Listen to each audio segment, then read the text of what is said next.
আপনি যদি ২৪-এর গণ অভ্যুত্থানটা একটু লক্ষ্য করে দেখেন, তাহলে এই অভ্যুত্থানটা শুধুমাত্র আমাদের কোনো রাজনৈতিক চিন্তা চেতনা আদর্শ ভোটাধিকার হরণের উপর ভিত্তি করেই কিন্তু অভ্যুত্থান হয় নাই।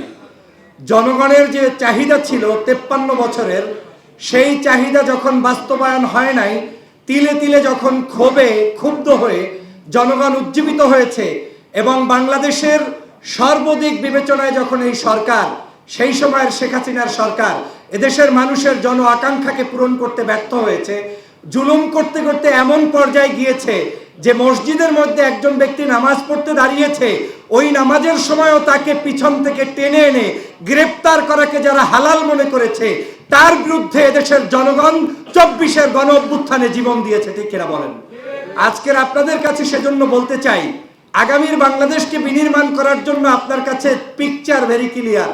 ২৪-এর গণ অভ্যুত্থানে সর্বশেষ যখন ৪-৫ দিন আমাদের ভাইয়েরা মৃত্যুর কোলে ঢুলে পড়লেন, শহীদ হলেন, তার মা যখন তার বুকের উপরে শক্ত কোনো কিছু বেঁধে তারপরে তাকে রাস্তায় ঠেলে দিলেন, মায়ের স্বপ্ন ছিল সন্তানটি ফিরে আসলে গাজী হবে, মৃত্যুবরণ করলে শহীদ হবে। অতএব ওই শহীদি মৃত্যু যিনি কামনা করেছেন, নিশ্চয়ই তিনি বাংলাদেশের সংসদ সদস্য হওয়ার আশায় তিনি সেই আজকের সেই জুলাই বিপ্লবে অংশগ্রহণ করেন নাই।